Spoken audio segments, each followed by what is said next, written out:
Hi LEGO fans! Christmas is so close I can almost smell it. Or maybe that's the LEGO Friends menagerie of mangy moggies and putrid puppies.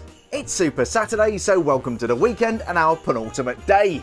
Friday's gifts were certainly a peculiar and perplexing plethora of plastic. Potter should have stayed on the bench, earning just 1 point for this snowy seat. Friends chugged forward, earning 2 points for their crazy train carriage. Star Wars recreated the Imperial Star Destroyer in microscale form and earned 3 points. LEGO City totally slayed it, earning 4 points for a second place finish and 1 more for festive gift of the day.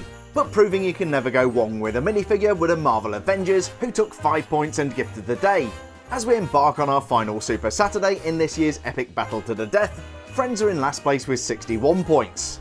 Avengers are 4th with 69, and Harry Potter is 3rd with 71 points. Second place is occupied by LEGO City with 75, and with the tiniest of leads, it's LEGO Star Wars with 76.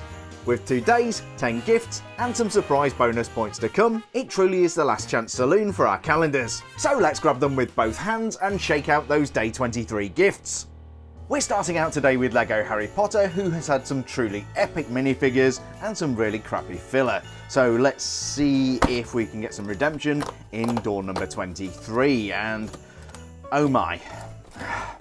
Now, we expect that we're going to get a Christmas tree once a year, but we've already had one of those.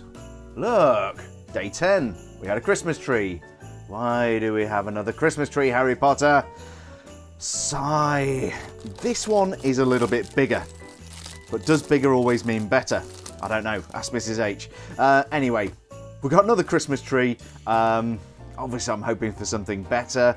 This is not really Harry Potter related, although it's kind of Hogsmeade-y. But anyway, it might have a chance at Christmas Tree of the Year, but let's see how it stacks up against the other gifts. Oh Potter, you rotter, now what have you done? You're killing us with Christmas trees, you think it's good fun. That's enough, Peebs! Oh man, it sucks doing voices when you're sick. Remember the Christmas tree we got back on day 10? Well, here's another one bigger and better than before. How the designers can run out of ideas with all of that material, I have no clue. On the subject of Christmas trees, I took one to bed last Christmas Eve. Apparently Mrs. H is not up for a treesome. It's a big American tradition to go cut down a Christmas tree. Personally, I prefer to get the pre-lit ones. They're much lighter. Making this different from the day 10 tree, we have 2 layers of branches at the bottom. The tree itself is built on a white dish element, and then we have sand green and dark green cheese slopes arranged around 2 snot bricks. There are also some dark green 1x1 plates which are padding out the lower branches.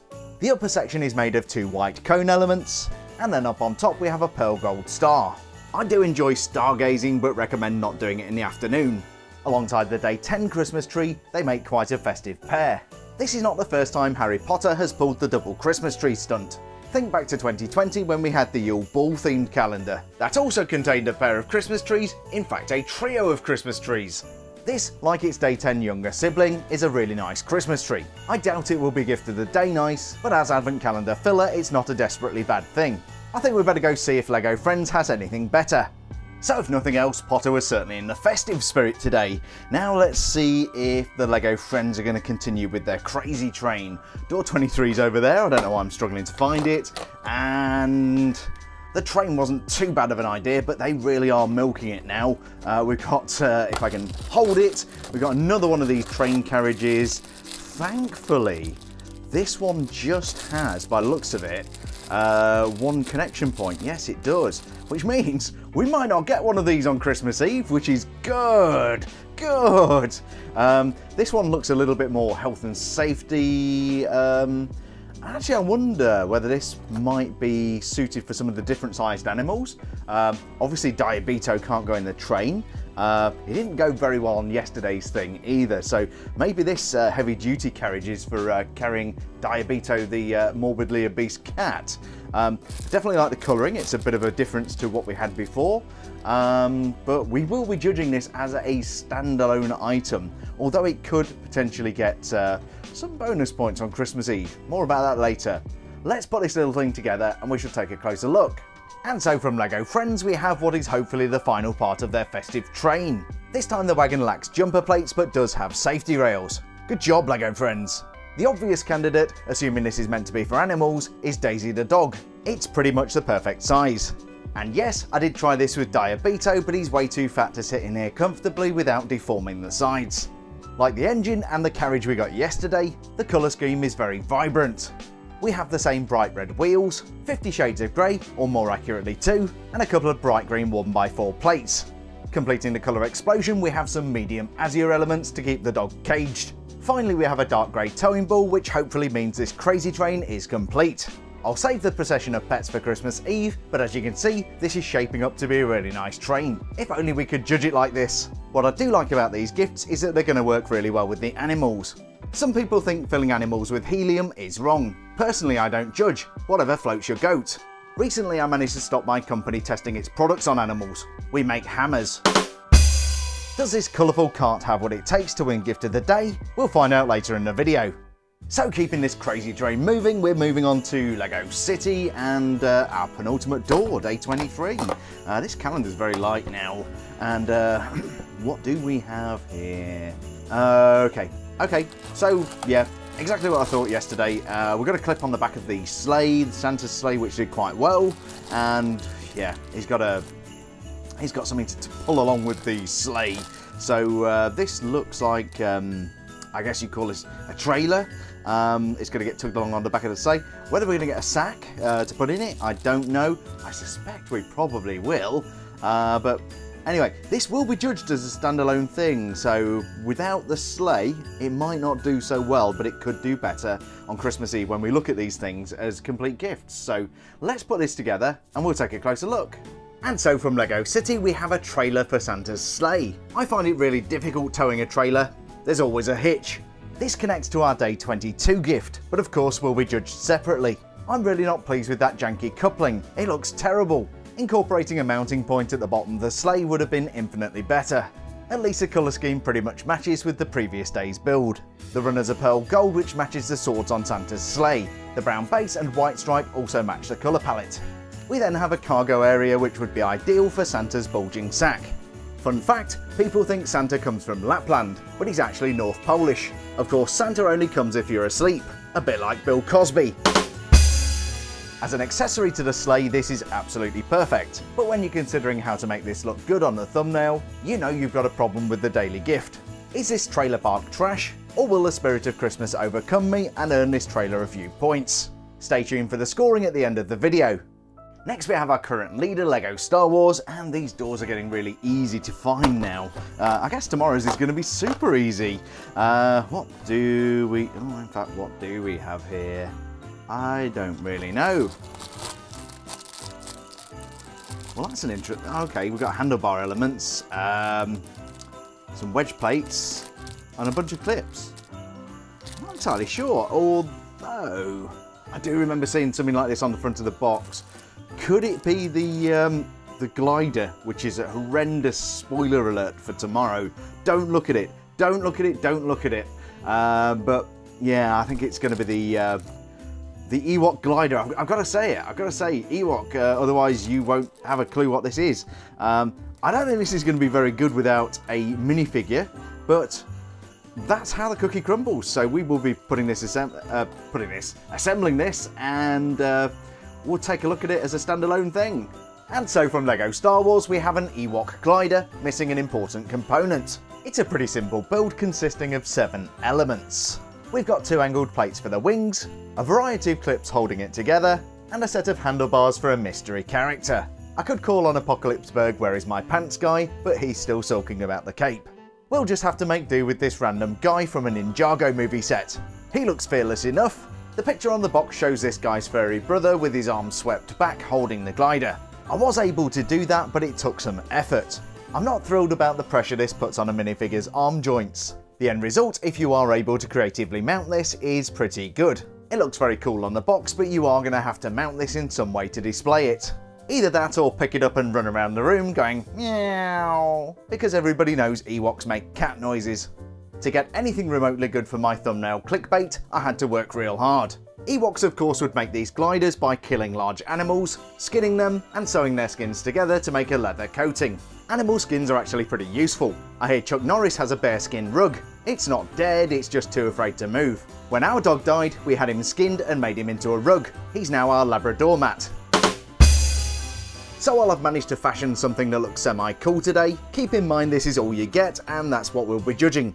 I just want to say I have no idea what's coming in day 24. In the same way we got a cape without Doctor Strange, it seems pretty damn unfair to give us a glider without the Ewok.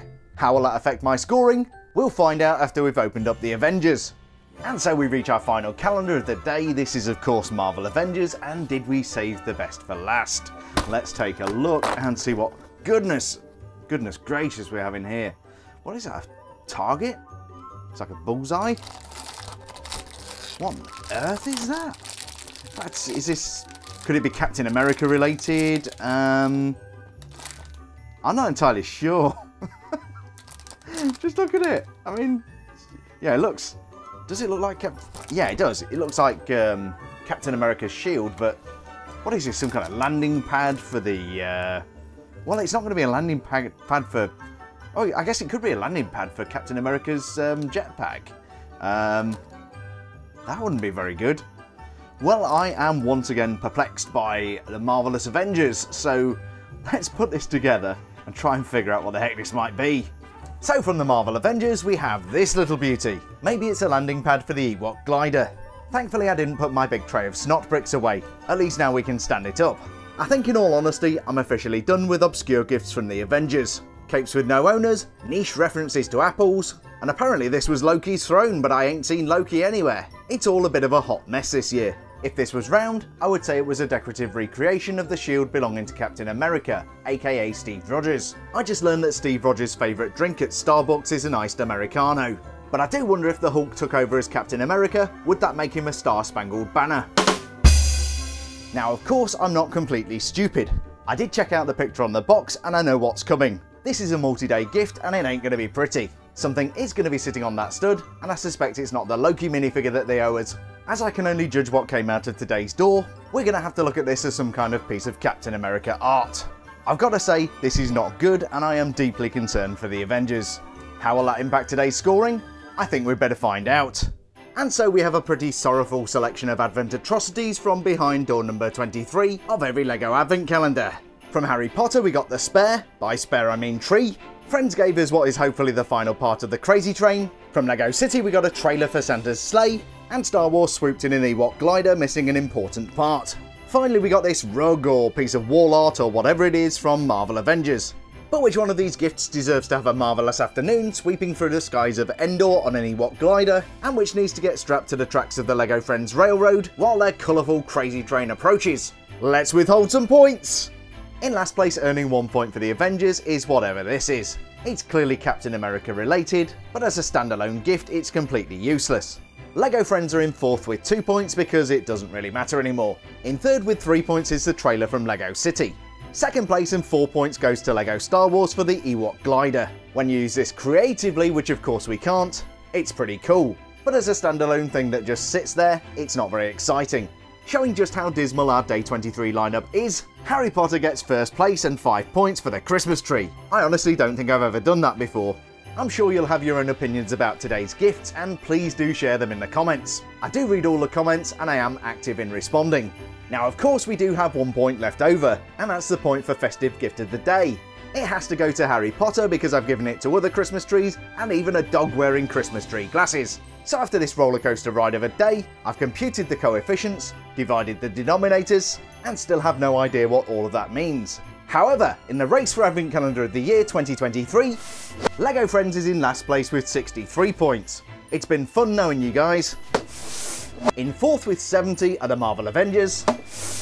Harry Potter is 3rd with 77. And LEGO City is in 2nd place with 78 points. That means Star Wars remains in 1st place with a 2-point advantage and 80 points.